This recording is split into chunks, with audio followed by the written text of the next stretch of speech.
Fala galera, tudo bem? Aqui com vocês é o professor Rafael Carlos de Sociologia da plataforma Gonçalves Dias. E a gente vai começar mais uma videoaula.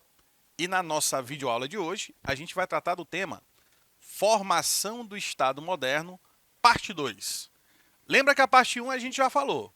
E agora a gente vai concluir o raciocínio a partir da parte 2, que é onde a gente vai tratar das teorias, ok? Sobre o Estado moderno. Primeiro tópico, teorias contratualistas, que são teorias muito importantes tanto para a filosofia quanto para a sociologia, no entendimento da formação do Estado na modernidade. Depois, no segundo tópico, a gente vai tratar das ideias de Thomas Hobbes e o Estado absolutista, que é o modelo de Estado defendido nas obras dele. No terceiro, vamos falar de John Locke e o Estado liberal. Terceiro tópico. No quarto tópico, Jean-Jacques Rousseau, ou simplesmente Rousseau, e o Estado democrático liberal. E para a gente fechar, vamos tratar das ideias de Friedrich Hegel e a crítica que ele faz a essas ideias do contratualismo. Beleza? Então, ó, tu já viu que são muitos teóricos, são muitas ideias, são muitos modelos diferentes de Estado. É uma aula que você tem que estar, ó, bem atento, bem atenta. Então já faz o seguinte, logo antes aqui, antes da gente começar de verdade, pega lá com o teu caderno, vai lá. Pega lá um caderno, uma folha, alguma coisa para você anotar. Pega também caneta, pega lápis, para você deixar em destaque, anotar direitinho as dicas que eu vou te dar nessa videoaula. E os conteúdos também que a gente vai abordar. É muita coisa, tá? É muita teoria. Então anota para você não se perder, ok? Vamos começar então falando das teorias contratualistas, ou então simplesmente contratualismo. Professor, o que é isso? O que é contratualismo? Contratualismo é um conjunto de teorias políticas, filosóficas, que tem como base a ideia de que existe uma espécie de pacto social ou contrato social, daí vem o nome contratualismo, que retira o ser humano do seu estado de natureza, que seria um estado pré-social, e coloca o ser humano em convivência com outros seres humanos em sociedade. Então é como se fosse assim, ó. Antes da sociedade existir, existia uma fase de vida pré-social, chamada estado de natureza. Copia isso aí, estado de natureza. Aí vem um contrato social ou pacto social que nos tira do estado de natureza e nos leva à vida em sociedade. E também determina a formação do Estado como estrutura de poder político, certo? Então, ó, estado de natureza, contrato social, formação da sociedade e do Estado. Fechou? Então vamos lá, vamos começar, quer dizer, vamos continuar aqui o contratualismo. Filósofos contratualistas, quem são? A gente costuma citar três, que são aqueles mais comuns, que mais caem no vestibular, né? Que sempre está ali nas questões de prova, que é o Thomas Hobbes e o John Locke, que são ingleses, e o Jean-Jacques Rousseau, que é um pensador suíço, tá? Esses três aí são os principais autores da filosofia contratualista. Vou repetir para você. Thomas Hobbes, John Locke e Jean-Jacques Rousseau. Além destes, também destacamos as contribuições de Montesquieu, que é o cara que fala ali do espírito das leis, da teoria dos três poderes, né? E também Friedrich Hegel, só que Friedrich Hegel é um crítico do contratualismo. A gente vai falar sobre o Hegel, inclusive, no final da aula de hoje. Vamos então seguir para falar do Thomas Hobbes, que é o nosso primeiro personagem dessa aula sobre contratualismo. Thomas Hobbes é um teórico inglês, tá? Do século XVII, e ele vai defender ali um modelo de Estado que é chamado de Estado absolutista. Vamos devagar para a gente poder entender o raciocínio dele. Esse filósofo e teórico político chamado Thomas Hobbes, ele era um defensor da monarquia, ele era um monarquista convicto. Na defesa que ele faz à monarquia, em um período de crise política na Inglaterra, ele publicou o seu livro mais famoso, que é chamado de O Leviatã, ou simplesmente Leviatã. Matéria, Forma e Poder em um estado eclesiástico e civil. É o subtítulo, né? Mas o título mesmo do livro é o Leviatã, certo? Então esse livro foi publicado no momento ali de crise política, no momento de instabilidade política na Inglaterra. A concepção de Estado, segundo Hobbes, é pautada na ideia de que deve haver uma forte concentração de poder no Estado, uma forte concentração de poder estatal, com o objetivo de tornar o convívio social algo suportável.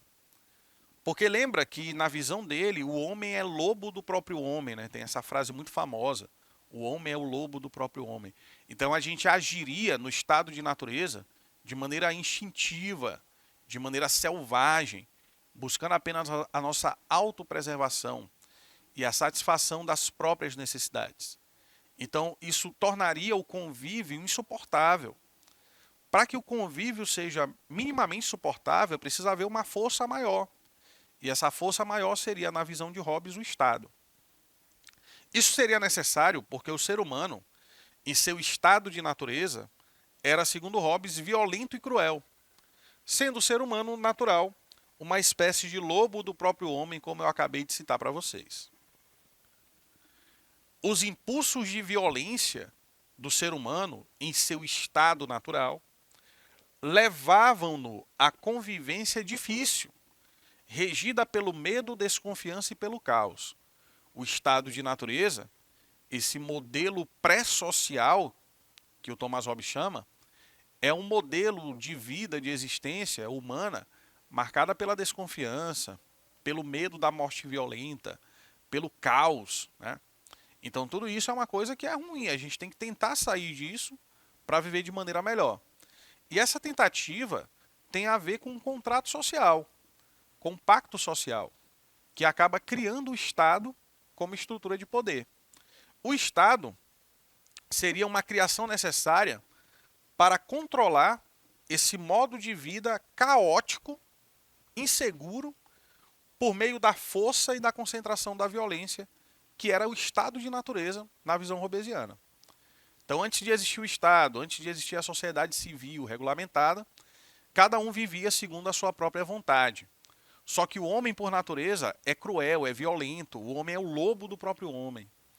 E por isso essa forma de vida seria caótica, seria extremamente violenta, marcada pela insegurança, pelo medo. Para a gente conseguir escapar dessa condição, é necessário criar o Estado. E o Estado acaba sendo a instância reguladora da convivência social, segundo Hobbes. Só que aí, ainda no contratualismo, surge um outro inglês, no final do século XVII, que é o John Locke, e ele vai propor um modelo diferente. Ele vai dizer, não, o Estado não precisa ter poderes absolutos. Não precisa que se concentre todo o poder na mão do Estado para que a sociedade possa ali ter uma convivência harmoniosa, ou minimamente harmoniosa. O Locke já defende um outro modelo, que é chamado de Estado liberal.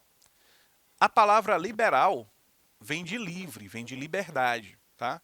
Então seria um Estado que respeitaria as liberdades individuais e até faria de tudo para garanti-las, inclusive. Então vamos lá, vamos prestar atenção para a gente entender a ideia do Locke. Filósofo e teórico político inglês também, John Locke, ao contrário de Thomas Hobbes, era contra a monarquia absolutista. O Hobbes era um monarquista, convicto. E o Locke era contra a monarquia absolutista. Tá? Então eles têm posições políticas que são contrárias. Locke foi um defensor do parlamentarismo.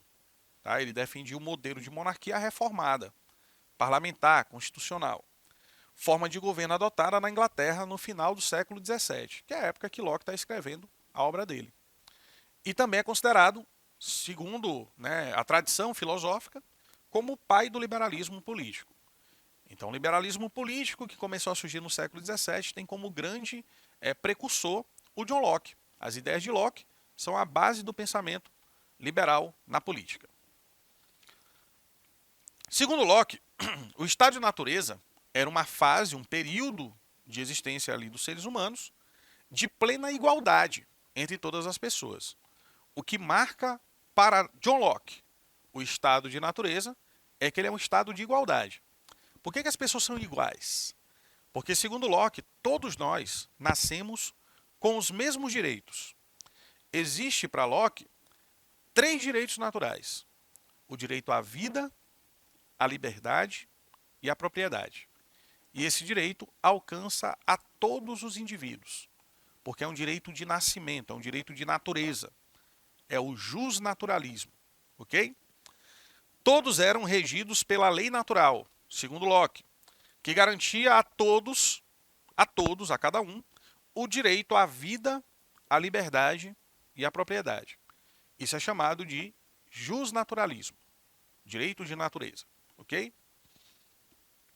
A sociedade civil, segundo Locke, e o contrato social, o pacto social, seriam, portanto, necessários para regulamentar a posse dos bens, ou seja, para regulamentar o direito de propriedade. E o Estado era uma instituição que deveria obedecer a certos limites. Aí tu já percebe a diferença entre o Estado para Locke e o Estado para Hobbes. O Estado de Hobbes, hobbesiano, o que ele defende é o Estado forte, concentrado, de poderes absolutos. E Locke fala, opa, não é assim não. O Estado tem que ter certos limites, porque tem que respeitar também a liberdade individual. Então ele não pode ser absoluto, ele não pode governar com plenos poderes, né? E aí esse limite do Estado, principalmente no sentido da propriedade, quando se trata do direito de propriedade, na visão de John Locke.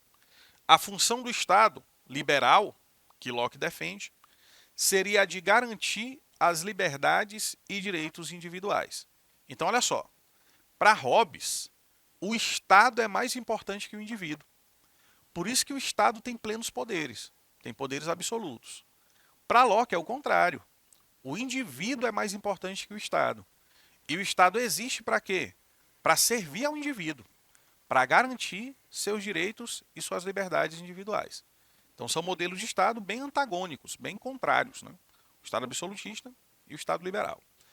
E aí depois, já no século XVIII, surge a teoria do Jean-Jacques Rousseau, a teoria russoniana sobre o Estado moderno.